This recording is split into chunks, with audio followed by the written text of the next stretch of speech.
Hello everyone. Good evening. Good evening everyone. Welcome back to Wonderful Wednesday with Coach MJ. आज का ये 20 minute का programme आपकी life को बदल सकता है, ना सिर्फ आपकी लाइफ को, आपकी पूरी की पूरी जितने भी आपके घर के फैमिली मेंबर्स हैं सबकी लाइफ में ये एक ट्रांसफॉर्मेशन का काम कर सकता है। तो जितने भी जले मुझे लाइव अभी देख रहे हैं, फटाफट से कोशिश कीजिए आके फटाफट मुझे ज्वाइन करने की, ताकि हम आज का ये प्रोग्राम शुरू कर सके। It is going to be a life-changing program for you if you stay with me for another 20-25 minutes. So ज़्यादा टाइम ना लेते हुए आज बात करेंगे हेल्थ के बारे में। हेल्थ सबकी इम्पोर्टेंट है। देखो, एक शरीर हमारा एक ऐसा मंदिर है जिसमें हम अपनी अंतिम सांस तक रहते हैं। लास्ट सांस तक हम कहाँ रहते हैं? अपने शरीर के बीच में, और उसी का हम ख्याल नहीं रखते। तो आज हम बात करेंगे लाइफस्टाइल के बारे में, हेल्थ से रिलेटेड चीज़ों के बारे में। क्यों? क्योंकि देखा गया है कि बहुत ज़्यादा चैलेंजेस आ रहे हैं पेरेंट्स को, बहुत ज़्यादा चैलेंजेस आ रहे हैं सबको हेल्थ से रिलेटेड। कुछ एक ऐसे टिप्स बताऊंगी जिनको रोज़मर्रा की ज़िंदगी में अगर आप इस्तेमाल करेंगे तो आपका फ़ायदा होगा और आपको बहुत ही ज़्यादा अच्छा लगेगा। क्या आपने कभी सोचा है कि कुछ लोग 50 के होने के बावजूद भी 30 के नज़र आते हैं? और उनका ना सिर्फ शरीर, उनका बिहेवियर, उनका जज्बा, उनका एनर्जी लेवल वो भी 30 का होता है। जी हाँ, आप मेरा विषय और आप मेरा इशारा समझ गए होंगे। देखो, एजिंग से लेकर, एजिंग प्रोसेस को लेकर हमारे मन में, हमारे सबके मन में एक मिसकंसेप्शन है। वो मिसकंसेप्शन ये है कि सभी को लगता है कि एजिंग के साथ हमारी एनर्जी लेवल कम होती जाती है, जबकि ऐसा बिल्कुल भी नहीं है। और जब मैं कहती हूँ ऐसा बिल्कुल भी नहीं है, तो ये मैं अपना एग्जाम्पल देते हुए कहती हूँ, क्योंकि मैं ये फील करती हूँ। 40 के बाद मुझे ऐसा फील होता है कि जैसे मुझ में एनर्जी लेवल उस लेवल का ही है जो कि 20s में हुआ करता था। तो ये वाली तो धारणा बिल्कुल ही गलत होगी कि 40 के बाद फीमेल और मेल की बॉडी लेथार्जिक हो जाती है, उसमें ऊर्जा नहीं रह जाती। ऐसा कुछ नहीं है। ऐसा मैं इसलिए भी कह रही हूं कि अगर आप इसी जज्बे के साथ आगे बढ़ेंगे तो आपकी आने वाली पीढ़ियां भी आपसे ही यही सब कुछ सीखेंगी और उनमें भी एनर्जी लेवल एक अव्वल दर्जे का रहेगा। देखो, हम क्या करते हैं कि अगर आप ध्यान से देखें तो पाएंगे कि जो डेथ का कारण होता है वह बढ़ती उम्र नहीं होती कभी भी।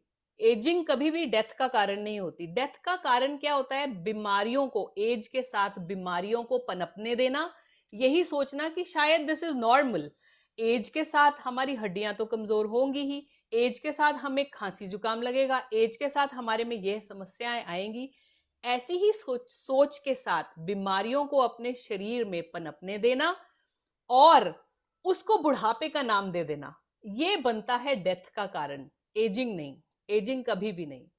नेचर में, if you talk about nature, प्रकृति, नेचर में ऐसे कई सिद्धांत, ऐसे कई प्रिंसिपल्स अवेलेबल हैं जो आपकी बायोलॉजिकल क्लॉक को रिवर्स कर सकते हैं, पॉजिटिवली रिस्पॉन्ड करते हैं और रिवर्स, आपके बायोलॉजिकल क्लॉक को रिवर्स करने में सक्षम है, इनफ सक्षम है।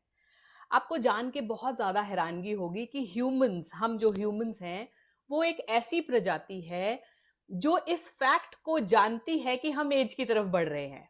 बाकी और कोई प्रजाति इस चीज को नहीं जानती। कोई भी लिविंग ऑर्गेनिज्म है वो इस चीज को नहीं जानता कि वो एज की तरफ बढ़ रहा है। बट एक ह्यूमन बींग्स हैं that we know about the numbers, कि we are this much of number, हम इतने बड़े हो गए हैं, तो हमें अपनी बायोलॉजिकल पोटेंशियल्स, एबिलिटीज का पता होता है। और मैं आपको बताते हुए बहुत ज्यादा अच्छा फील कर रही हूं कि हमारी बायोलॉजिकल पोटेंशियल जो है ना, एक्चुअली दैट इज 130 ईयर्स। मुझे भी बड़ी अच्छी लगी थी ये बात जब इसको आप पुरानी बुक्स में पढ़ो, सुश्रुता संहिता पढ़ो, आप वेदास पढ़ो, तो उसमें लिखा जाता है कि human being they can survive up to the age of 130 years. इसका मतलब अगर आप 60 साल के भी हैं ना अभी, तो आप समझ लिए आप अपनी मिडिल एज में ही हैं। And this should be the best time of your life, it should be the best time of your youth. आपको यूज करना आना चाहिए। यूज कैसे करना है, आज हम इसके बारे में विषय में बात करेंगे और आपको मैं बड़ी प्यारी प्यारी सी साइंटिफिक चीजें भी बताने वाली हूँ। पर ये सब चीजें आप तभी इंजॉय कर सकते हैं जब आप कुछ एक ऐसे टॉक्सिक्स हैं जो आप अपनी जिंदगी से, अपनी लाइफ से बाहर निकाल के फेंक दें हमेशा के लिए। देखो, life can never be a smooth line. आपने देखा होगा ईसीजी मशीन में भी जब एक लाइन सीधी आ जाती है ना, दैट इज डेंजरस। जब आपने देखा होगा पानी जब स्टेगनेंट बन जाता है तो वो भी डेंजरस है। दैट मीन्स उसमें कीड़े पनपेंगे। तो कुछ भी अगर स्थिर है ना तो वो अच्छा नहीं है। जीवन चलने का नाम, चलते रहिए सुबह शाम। ये गाना हमें यही बताता है कि जो चीज गतिशील है उसी में लाइफ है। जब आप स्थिर हो गए तो मतलब खत्म है। तो कुछ एक ऐसी चीजें हैं जो आप अपने लाइफस्टाइल में लेकर आए जिसकी वजह से आपकी जिंदगी ना सिर्फ हेल्दी रहेगी बल्कि आप अंदर से इंटरनल हैप्पीनेस फील करेंगे। कुछ एक चीजें जो बाहर रखें, जो स्ट्रेस से रिलेटेड हो सकती हैं, लाइफस्टाइल से रिलेटेड हो सकती हैं, और इन्वायरमेंट से रिलेटेड एंड इमोशंस से भी रिलेटेड हो सकती हैं। ज्यादातर आपने देखा होगा लेडीज जो होती हैं, फीमेल्स, दोज आर, उनको इमोशनल टॉक्सिसिटी हो जाती है। ये मुझे प्यार नहीं करती, वो मुझे ध्यान नहीं देता, इसने मेरे को क्या कह दिया, उसने मुझे क्या बोल दिया। This is called as emotional toxicity. It is very important to come out of that emotional toxicity. आप अपने आप में पूर्ण है, पूर्ण, you understand, complete, you are complete and you don't need anybody. आप अकेले आए हैं, आप अकेले जाएंगे। आपके आसपास जो पूरी जर्नी में आपको लोग मिलते हैं, दे आर योर साथी, वो आपके सब साथी हैं और कुछ नहीं है। कुछ पल तक के लिए वो साथी आपका काम में साथ बढ़ाएंगे, थोड़ी देर बाद छोड़ जाएंगे। आपने देखा होगा, इफ यू अपनी जिंदगी की किताब पलट के देखो तो आपने देखा होगा कितने लोग आए, कितने चले गए, कितने लोग फिर आते हैं, नए लोग आते हैं, जुड़ते हैं। कुछ लंबे टाइम तक रहते हैं, कुछ थोड़े टाइम तक रहते हैं, बट बिछड़ना सबका लिखा हुआ है। So when you are alone, when you have come alone, you have to go alone. तो फिर ये इमोशनल टॉक्सिसिटी किसी से भी नहीं रिलेटेड होनी चाहिए। अब मैं कहूं बात, बच्चों के साथ भी नहीं रिलेटेड होनी चाहिए। आपको बच्चों के साथ उतना ही इमोशनल अटैचमेंट रखना है जितना कि हेल्दी है। इमोशनल टॉक्सिसिटी, इमोशंस टॉक्सिक तब बन जाते हैं जब एक लिमिट के बाद आप बच्चों के साथ ज्यादा ही हाइपर इमोशंस हो जाते हैं। मैं ही बच्चे का ख्याल रखूंगी, मेरे बच्चे का मेरे अलावा दूसरा जना ख्याल नहीं रख सकता, मेरे बच्चे के लिए ये ठीक है, जो मैं सिलेक्ट करूंगी वही ठीक है, जो मैं स्कूल डिसाइड करूंगी वही ठीक है, जो मैंने कपड़े चूज किए वो ज्यादा अच्छे हैं। No, that means you are overindulging, calling lot of troubles for yourself. किसी और को फर्क नहीं पड़ेगा, आपको फर्क पड़ेगा। Very important to keep your environment, your lifestyle, your stress level aloof, बिल्कुल अलग रखिए। हर तरह की टॉक्सिसिटी से अपने आप को और अपने बच्चों को बचा के रखने की बहुत ज्यादा जरूरत है। यहां मैं फिर वही बात दोहराना चाहूंगी जो मैंने कही है, बायोलॉजिकल मार्कर्स को अगर हम फतेह कर ले तो आपकी लाइफ 130 इयर्स तक जा सकती है। और वो बायोलॉजिकल इंडिकेटर्स को आप किस तरह से कंट्रोल कर सकते हो? Removing out stress, removing out lifestyle disorders, environment को सही करके, और अपने इमोशंस, जो कि मैंने बताया, जब आप पेरेंट बनते हो आपके इमोशंस आप पे हावी हो जाते हैं। You become too emotionally attach to your children कि वो एक टॉक्सिसिटी का रूप ले लेती है, which is not good at all. So my dear parents, अगर आप मुझे देख रहे हैं तो अब बच्चे के साथ अटैचमेंट एक अच्छी चीज है, बट बच्चे के साथ एक टॉक्सिसिटी लेवल की अटैचमेंट एक बहुत ही डेंजरस काम कर रहे हैं आप, ना सिर्फ अपने लिए बल्कि अपने बच्चों के लिए भी। बच्चे अभी तो नहीं समझेंगे, the moment the toddler will develop into a teenager, बच्चा आपसे दूर होना शुरू हो जाएगा, क्योंकि बंदिश, चाहे वो इमोशनल बंदिश ही क्यों ना हो, किसी को भी नहीं पसंद। I am very happy to see Devendra, I'm very happy to see Ram, Shri Ram, Kamaljeet Pahwaji, all are there listening to me. And if you think that whatever I am saying is matching and is right, please give me a thumbs up or a right in the chat box so that I know हमारी energies एक दूसरे के साथ match कर रही है। तो चलो इस टॉक को आगे बढ़ाते हुए आपको मैं बताती हूँ, नेचर की हर चीज, अगर आप अपने खान पीन पर, अगर आप अपने इमोशंस पर, जैसे मैंने बताया, ध्यान दें तो आप अपनी जिंदगी में 30 से 50 साल तक की बढ़ोतरी कर सकते हैं आसानी से। और ये मैं कोई जादू मंत्र नहीं बताऊंगी, small small little little steps are there which you can, आप अपने यूथ को एवरलास्टिंग कर सकते हो, थोड़ा देर बढ़ा। हम देखो, हम बुढ़ापे को आने से रोक नहीं सकते, लेकिन अपनी लॉन्गिटिविटी जिसको कहा जाता है, अपनी यूथफुलनेस को बरकरार लंबे पीरियड तक आराम से कर सकते हैं। ध्यान देना पड़ेगा इन सब चीजों का जो आज मैं बताऊंगी। पेन पेंसिल लेके बैठिए और फटाफट से नोट डाउन कर दीजिए। नेचर की हर चीज आपको ध्यान देना पड़ेगा और try and understand from nature. Nature की हर चीज एक रिदम से चलती है। अपने हार्ट पे हाथ रखिए तो आपको पता लगेगा आपका हार्ट एक रिदम के साथ बीट करता है।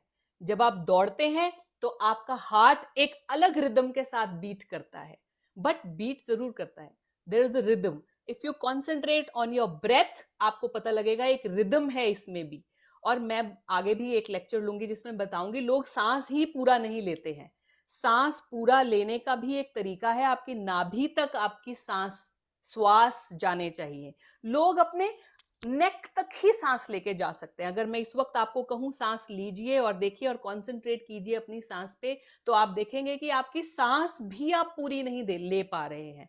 जो बीमारियों का, स्ट्रेस लेवल का, लाइफस्टाइल डिसऑर्डर्स का एक बहुत बड़ा, और आपके इमोशंस भी कंट्रोल नहीं रहते क्योंकि आपकी श्वास, जिसको हम प्राण वायु कहते हैं, वो ही कंट्रोल में नहीं है। It is very important. बच्चों को तो ये शुरू से सिखाइए। और आप कैसे सिखाएंगे जब आप खुद नहीं करेंगे? तो आज से लंबी सांस लीजिए ताकि आपकी जो सांसें हैं और आपकी जो हार्ट की गतिविधि है वो एक रिदम में आए। नेचर की हर चीज एक रिदम पे चलती है, हर चीज एक डिसिप्लिन पे चलती है। सो एक डिसिप्लिन होना, एक रिदम होना, और सबसे इंपॉर्टेंट एक वाइब्रेशन होना इज वेरी इंपॉर्टेंट। क्योंकि नेचर जो लंबे समय तक चलती है वो इन्हीं 3 प्रिंसिपल्स पे चलती है, रिदम, डिसिप्लिन एंड वाइब्रेशन। और यही 3 चीजों पे अगर हम मास्टरी हासिल कर ले तो यकीनन हम अपने बायोलॉजिकल मार्कर्स जो हैं, जो एज से रिलेटेड कहे जाते हैं कि अब हम बूढ़े हो गए 40 के बाद, इनको एक रिवर्स गियर में डाल के शिफ्ट कर सकते हैं। इनफैक्ट हर वो चीज जो एजिंग से रिलेटेड है, एजिंग से एसोसिएटेड है, वो रिवर्स की जा सकती है।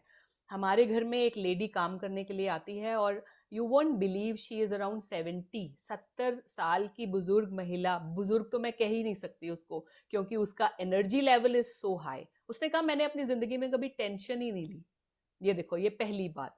उसके बाल आप देखोगे तो वो कोई कलर यूज नहीं करते हैं, अभी उनके बाल बिल्कुल काले हैं। Why? Because no stress level, no emotional attachment with anybody. So if a poor person like her can do it, हम लोग तो फिर अमीरों की कैटेगरीज में आते हैं, अपर मिडिल क्लास में आते हैं। हम क्यों नहीं करते ये सब? क्योंकि मोर emotionally if you are attached with certain people around you, more you go towards बुढ़ापा जिसको कहा जाता है। अगर आपकी बॉडी एक इंडिकेशन दे रही है कि आपको कोई बीमारी आई है या आपको कोई प्रॉब्लम, डिस्कंफर्ट फील हो रहा है, treat that there and then. ये नहीं कि अभी चल रहा है तो चलने दो, नहीं। मैं फिर वही कहूंगी, बुढ़ापा आता नहीं है, बीमारियों को अपने शरीर में पनपने देना बुढ़ापे का कारण बनता है। और ये बीमारियां, मल्टीपल बीमारियां कब बन जाती हैं आपको पता ही नहीं चलता। 3 चीजों का ध्यान रखेंगे हम सभी। और जब मैं कहती हूं हम सभी, इसमें मैं भी आती हूं। मैं ये कर रही हूं इसीलिए इतने कॉन्फिडेंस से आपको कह सकती हूँ। हमेशा स्वच्छता का ध्यान रखिए। अपने बच्चों को भी सिखाइए। स्वच्छता मतलब साफ रहना, हाइजीन, वेरी इंपॉर्टेंट। ठीक है, अब मैं आपको डिटेल में नहीं बताऊंगी, यू ऑल आर एडल्ट्स, आपको पता है हाइजीन का क्या मतलब। स्वस्थ, हेल्दी रहिए।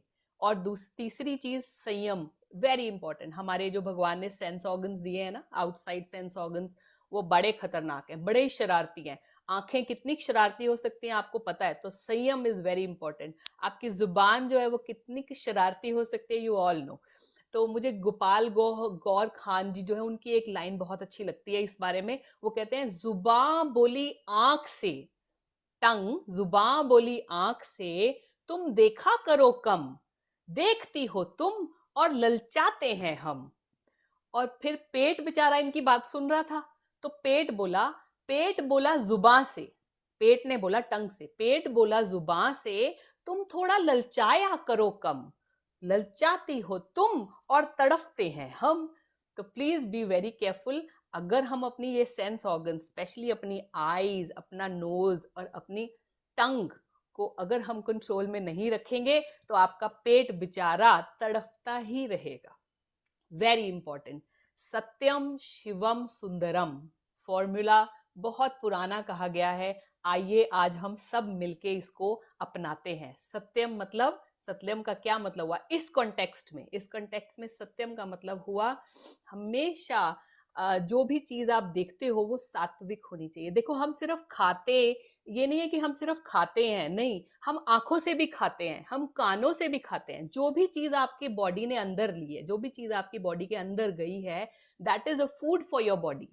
इवन अगर आपके नेगेटिव विचार भी हैं, अगर आप किसी के क्रिटिसिज्म सुन रहे हो या आप किसी के साथ बैठ के किसी की चुगली कर रहे हो, that is also a poisonous food that you are giving to your body, right? आपके कान, आपका दिमाग उस वक्त टॉक्सिसिटी के लेवल में है, which is not good for your body. आपने देखा होगा, अगर आप कोई डरावनी मूवी देख रहे हैं तो आपका कैसे हार्ट एकदम से, आप दौड़ भी नहीं रहे होते फिर भी आपका हार्ट कैसे जबरदस्त तरीके से पंप होना शुरू हो जाता है। It is an indication by the body that the body is not liking it, it is not a good food for the body, so we should stop it, but हम फिर भी करते रहते हैं। तो it will increase the toxicity levels of your body. So बहुत ध्यान रखने की जरूरत है कि हम हमेशा अपनी, सिर्फ खाना मुंह से नहीं खाया जाता, खाने की जगह कान भी है, दिमाग भी है, सोचना, नाक भी है, आंखें भी हैं। आंखें बहुत शरारती होती है, बहुत जगह जाती हैं, आपको भी पता है मैं क्या कहना चाहती हूँ। तो प्लीज बहुत जरूरत है इस चीज को कंट्रोल करने की। Then is Shivam. शिवम मतलब थोड़ा सा इंटेलेक्चुअल लेवल पे जाते हुए बच्चों को भी सिखाइए। मैं ये नहीं कहूंगी कि बच्चों को सिखाइए पाठ क्या होता है, बच्चों को सिखाइए रट्टा मार के पाठ याद कर लो, नहीं, मैं ये नहीं सिखाऊंगी। Spirituality is knowing yourself, अपनी सांसों पे कंट्रोल, इंटेलेक्चुअल लेवल पे जाते हुए वो किसी का भी बुरा ना करे, चाहते ना चाहते हुए भी अनजाने अनजाने में किसी का अहित ना हो, और वो अपने पेरेंट्स को भी यही करते हुए देखें। इसको कहा जाता है शिवम। और सुंदरम इज आपकी बॉडी एक मंदिर के समान होनी चाहिए, उसको किसी डेकोरेशन की जरूरत ही नहीं पड़नी चाहिए। नो मेकअप, नो ज्वेलरी, ऐसी किसी चीज की जरूरत आपकी बॉडी को कभी पड़ेगी ही नहीं अगर आप सत्यम और शिवम का पालन करेंगे। मैं आपके सामने बैठी हुई हूँ, I am a no makeup person, बिल्कुल मैं सादा जीवन अपनाने वाली लेडी हूँ। कभी मैंने अपनी जिंदगी में नहीं सोचा कि बहुत ज्यादा मेकअप किया जाए या कुछ भी। बायोलॉजिकल मार्कर्स को मैं रोज चैलेंज करती हूँ, ठीक है? तो मैं चाहूंगी कि आप सब भी diet and exercise, intake of lot of water in your diet, it should be every day. जब बच्चे आपको ये करते हुए देखेंगे तो बच्चे अपने आप करेंगे।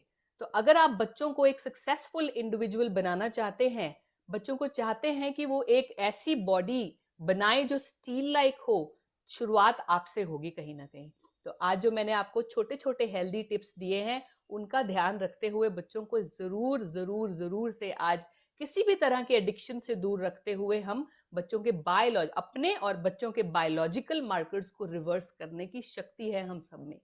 जीवन में अक्सर हम बहुत सारी ऐसी आदतें पड़ जाती हैं जिन्हें हम जान भी नहीं पाते कि कब वो जाने अनजाने हमारी आदत बन गई। इसी तरह की एक आदत है मोबाइल व्यूइंग की, इसी तरह की एक आदत है सुबह उठ के चाय पीने की, इसी तरह की एक आदत है सुबह नाश्ता ना करने की, इसी तरह की एक आदत है सुबह उठते ही फोन अपना चेक करने की, किसका मैसेज आया, चाहे वो इंपॉर्टेंट ना भी हो।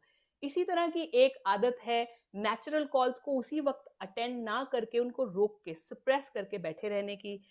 इस तरह की छोटी छोटी आदतें ही बीमारी को पनपने देती हैं बॉडी में, और जब हम 40 क्रॉस कर जाते हैं, उन बीमारियों को जिनका घर बन चुका है अब हमारा शरीर, उनको हम बुढ़ापे का नाम दे देते हैं।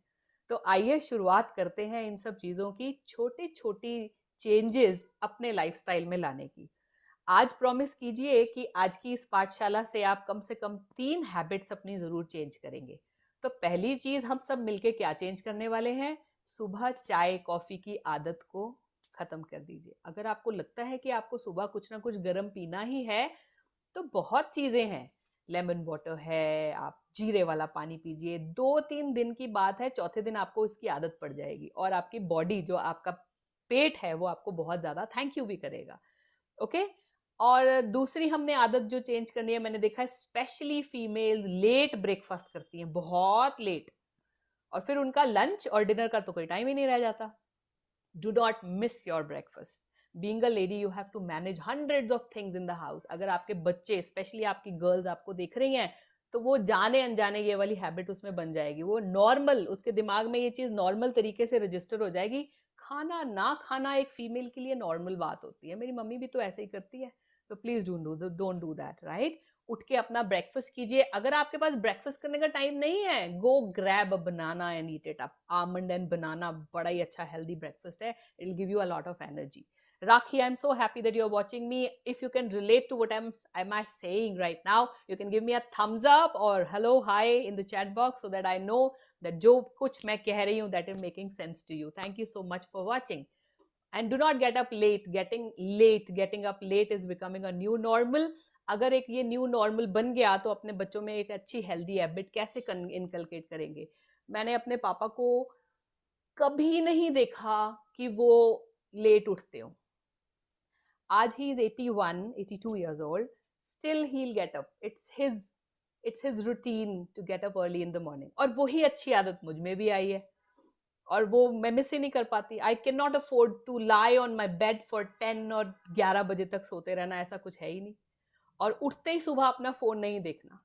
Start with your day. देखो, अपने हाथ देखने होते हैं. मेरी मम्मी ने ये बात मुझे सिखाई थी कि आपके हाथ में लक्ष्मी का निवास होता है. और एक श्लोक भी है जिसमें कहा गया है, कराग्रे वस्ते लक्ष्मी ही, कर मध्य सरस्वती, कर मूले, ऐसे कुछ है, प्रभाते कर दर्शनम. तो आपके हाथ में ही देवियों का वास है. सुबह उठते ही अपने हाथों को देखिए ताकि आपकी दिन की शुरुआत अच्छी हो. Please stop viewing the mobile phone. आप बंद करेंगे, आपके बच्चे भी बंद कर देंगे. Okay, so start your day with excitement. Plan your day. एक रात पहले ही प्लान करके सोइए. And thank God for a wonderful life that God has given to you. And please, please, please, my dear friends, start wearing comfortable clothes. No tight clothes. आप tight clothes पहनेंगे, that will produce a lot of toxicity in the body. हमने life जीनी है, काटनी नहीं है ना? तो इसके लिए please be comfortable as much as possible. Emotional toxicity से दूर रहिए और जितना हो सके नेचर के क्लोज रहने की कोशिश कीजिए. And I must tell you, अगर आप इन सब चीज़ों को मद्देनजर, छोटी छोटी मैंने बातें बताई हैं, इसको हम आगे भी कंटिन्यू करेंगे, इसका ध्यान रखेंगे, तो I am telling you amazing results you will see in a months time. Please concentrate on your breath और अपनी जो भगवान ने एक नेचुरल रिदम दी है हमें, उसको फील करें, उसको महसूस करें. इसी के साथ आज की इस पाठशाला को मैं यहीं पर ख़त्म करूंगी. God bless you. हम सभी बहुत फॉर्चुनेट हैं कि हमें एक बहुत ही प्यारी जिंदगी मिली है. आइए मिलकर इसमें नंबर ऑफ इयर्स ऐड करते हैं जितने पॉसिबल हो, right? Rather than making it stressful, let's make it stress free. Okay dear friends, bye bye. आपको फिर भी मुझसे कोई भी सवाल करना हो तो please, you all have my numbers, you can call me up any time. I am available. Thank you so much and do take care of yourself. Bye bye. Good luck.